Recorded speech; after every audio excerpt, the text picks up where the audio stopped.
Qu'est-ce que c'est qu'un infarctus du myocarde? C'est une occlusion d'une artère nourricière du cœur qui se traduit par l'absence complète d'écoulement du sang au travers de l'artère et donc une carence en oxygène dans le tissu en aval. C'est une urgence cardiaque, les gens meurent d'infarctus du myocarde et il y a donc une nécessité d'intervenir de façon rapide et efficace. Pour faire le diagnostic d'infarctus du myocarde, généralement les patients se plaignent d'une symptomatologie douloureuse thoracique oppressante.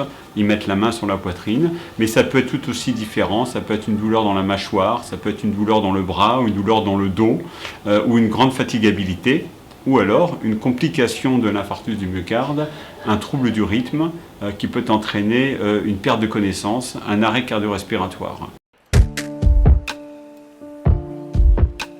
Ce qu'il faut, c'est ouvrir l'artère responsable de l'infarctus du myocarde. Et quand on a la chance de pouvoir prendre en charge les patients en urgence, c'est-à-dire à la phase aiguë de l'infarctus du myocarde, alors les conséquences vont être nettement moindres et donc les complications pour le patient vont être nettement moindres.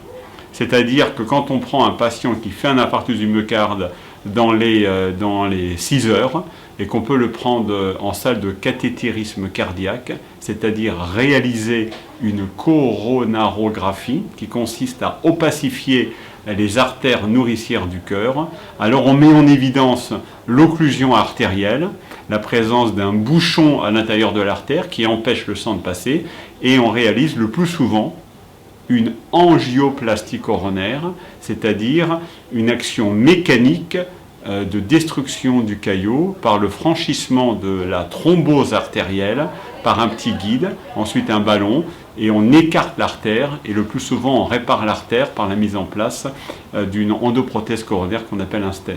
Ça, c'est quand tout se passe bien. Malheureusement, parfois, le diagnostic est tardif, ou le diagnostic est pas fait. Et très souvent, malheureusement, c'est chez la femme. La femme a une présentation clinique de l'infarctus du myocarde qui souvent n'est pas aussi évidente, aussi franche que celle des hommes. Et trop souvent, on prend en charge les femmes trop tard pour leur pathologie coronarienne aiguë qui est passée inaperçue. Donc il est indispensable de faire le diagnostic et devant toute présentation clinique anormale chez quelqu'un qui a des facteurs de risque cardiovasculaire, l'hypertension artérielle, le diabète, le surpoids, le tabagisme, la sédentarité, l'anxiété, le stress, l'hérédité familiale, il faut penser à un problème coronarien devant une modification d'une symptomatologie ou l'apparition d'un symptôme inhabituel.